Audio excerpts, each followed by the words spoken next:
Hello, everyone, and welcome back to the Sensitive Podcast. I am your host, Kimball, Somatic Leadership Coach for highly sensitive and neurodivergent business owners.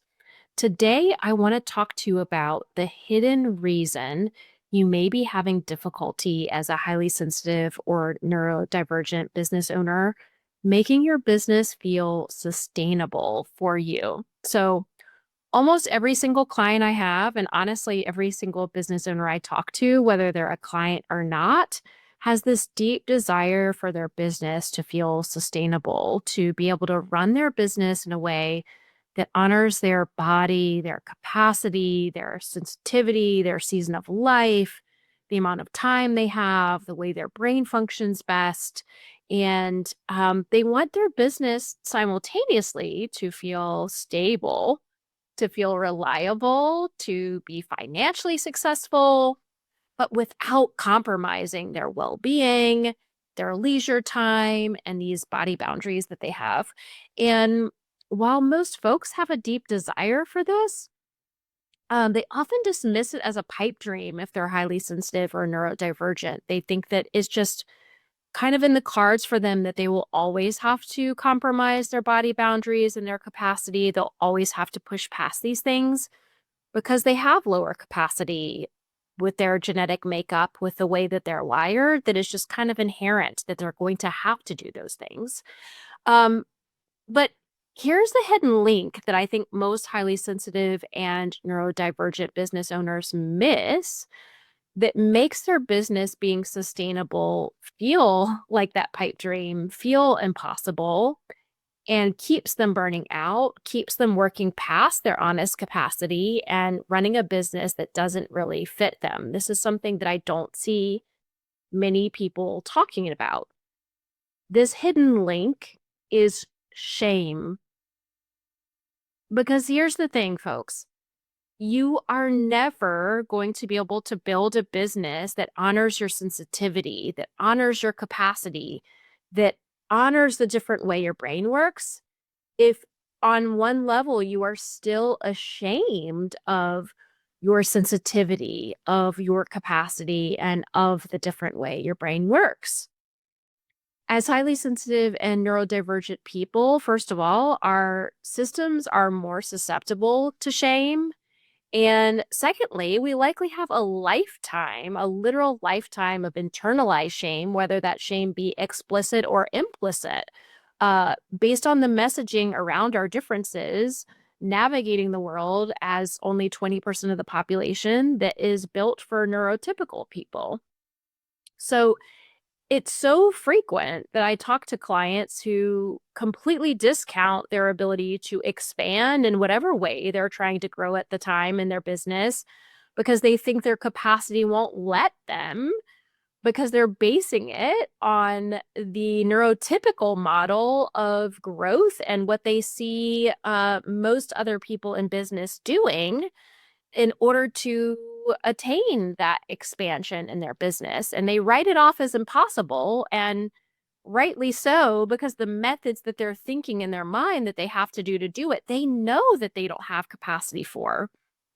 But that's just the thing that I want to pull out and sort of tweeze apart a little bit here is that what they don't have capacity for, that they know they don't have capacity for, is actually the neurotypical way that has been modeled for them to grow and expand in their business. And because of that internalized shame of their lower capacity, of the different way their brain works, they don't even see the opportunity there for them to do it differently, that there is maybe a different way for them to expand and grow that still honors their capacity, that still honors their nervous system, that still honors their unique blueprint. So I'd love to give you an example of this in my own business, actually using this very podcast as an example. So for the longest time, I did not start a podcast because I quite simply didn't think I had capacity for it. And again, I would have been right if I would have gone about doing a podcast in the traditional way. However, since I have moved into having much more self acceptance for myself and self compassion and I really have shifted a lot of that internalized shame and internal judgment about my capacity as a highly sensitive and neurodivergent business owner. I have found ways to run my podcast that feel good to me and also honor my capacity. So I'll give you some examples of what that looks like. I have a podcast form that does a lot of the heavy lifting for me and gathering the information for guests beforehand. I hold all of my pre-podcast recording meetings with guests asynchronously via the Signal messaging app instead of having a set call time for Zoom that would, quite frankly, take a lot more time and also require me to have childcare for my son versus doing it asynchronously where I can sort of just weave it into my day. And I've honestly had so many guests as well compliment me on doing this pre-podcast recording meeting asynchronously in this way. And so many people have told me how convenient it is for them as well, and how they would have never thought to do it that way, but they really love it for themselves as well. I have a streamlined system for sending podcast questions and materials to guests, both before and after the podcast, that really makes it a very low lift for me. And this one I don't see many people doing, if any people doing. I upload all of my video and audio clips for my podcast completely unedited, and I don't add any intro or outro music, any breaks, any announcements, anything like that. I keep it so simple. So literally, I hit record on Zoom. Once I have hit stop, I'm able to upload it completely unedited without any extra time from me. And that honors my capacity in a big, big way. So until you dismantle all of this internalized shame about your differences from the neurotypical norms, you'll force yourself into doing things the neurotypical way without honestly even realizing that you can do things differently in a way that honors your unique blueprint. So, this is really a clear case of being a square peg that has been attempted to be shoved in a round hole for so long that you've internalized that, and now you're doing it to yourself. You're still stuck trying to shove yourself into the round hole. And a lot of us have come from corporate careers where we were the square peg being attempted to be shoved in a round hole for a long time. And yet now we carry that into our own business as well.